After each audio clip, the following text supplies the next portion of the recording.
Welcome to this explainer. Today, we're diving into a really fascinating thought experiment. We're going to be looking at trust, authority, and massive historical impact. Basically, we're focusing on a very specific source to figure out the whole concept of reliability. Like, how exactly does a text establish unshakable authority over centuries? And how do we even measure if information is true?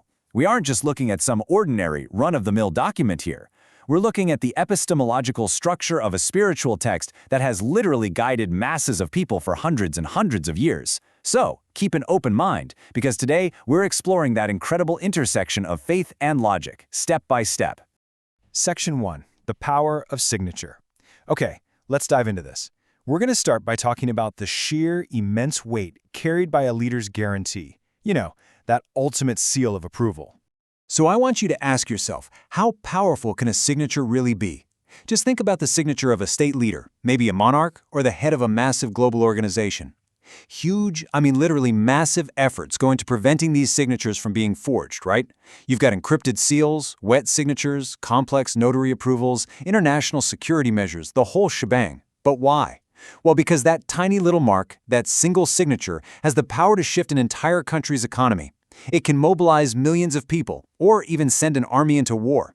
The absolute guarantee of physical power is entirely contained within that one small seal. And this brilliantly illustrates a really striking contrast.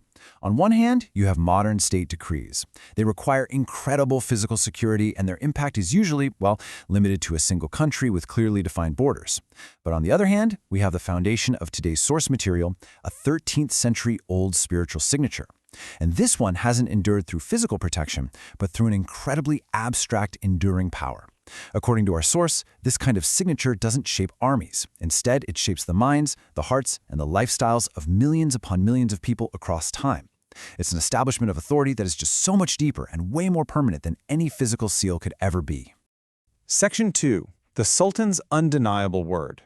Now we're going to transition to the philosophical dimension here, specifically looking at a core argument from Islamic scholar Bediüzzaman Said Nursi. This starts with the idea of a leader's honor of the word. That's the first step in this logical progression. Let's really think about it for a second.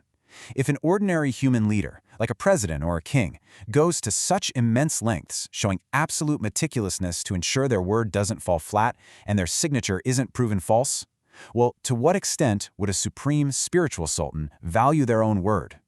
The author argues here that the honor of the authority itself is actually the greatest guarantor of the truth of the word that comes from it. Our source text poses a massive rhetorical question here.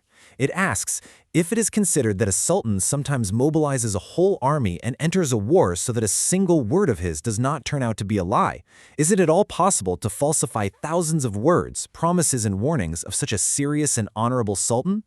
The logic presented here is actually quite clear. While a worldly leader absolutely cannot tolerate even a single word being proven false, the argument states that it is logically impossible for a supreme spiritual authority to allow thousands of its clear statements, rules, and warnings to be falsified or proven groundless over centuries. That honor is literally the text's own protective shield. Section 3. 13 Centuries of Proof. Let's move to and see how this builds when we actually subject this philosophical argument to the ultimate test of time. Just 13. This simple number actually summarizes a history that would take volumes of encyclopedias to fully explain. 13 uninterrupted centuries. That is more than 1,300 years. Think about that for a second. This represents the birth, the rise, the crises, and the evolution of an entire civilization.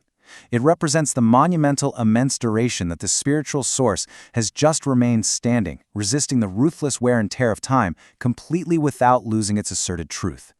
Moreover, this 13th century journey isn't just the lifespan of some books sitting on a dusty shelf somewhere. The source text points out that this authority has established uninterrupted dominance over three really fundamental domains: countless souls, human minds, and human hearts. According to the author's argument, for a source to successfully guide these highly complex and frankly sensitive areas of humanity for over a millennium, being fundamentally false would just completely contradict logic and truth. Rejecting even a single sign of this source would be fundamentally against justice, because if it were built on falsehoods, it simply couldn't sustain such a deep, prolonged reign over humanity's selective minds and constantly changing hearts. Section 4. The Ultimate Reliability Test. So what universal criteria should we actually look at to determine if a text is indisputably reliable? So, the crucial point is this. Successfully passing the test really comes down to three main criteria. First, continuous impact over time. Second, enduring consistency, regardless of changing eras or cultures. And third, the absolute lack of internal contradiction. The fundamental thesis argued by the source here is that achieving this level of continuous impact and non-contradiction is a performance utterly impossible for any ordinary human-made text addressing so many different topics to pull off flawlessly over centuries. And at the very end of this logical journey, our text turns to the ultimate source's own statement, and who is more truthful than the law in statement. Following all this heavy discussion about authority and time-defying impact, this question carries its own answer right within the framework of the text's logic. Now I want to turn directly to you. How do you decide on the reliability of the information, the beliefs, or even the leaders that you use as guides in your own life? What's the absolutely most important criterion for you? Is it the internal consistency of a text, the duration of its historical impact, or maybe something else entirely? This source suggests that we need to use much deeper criteria when we're searching for the truth. Thanks for joining me on this thought experiment in today's Explainer. I really hope this analysis has opened up some new windows in your mind.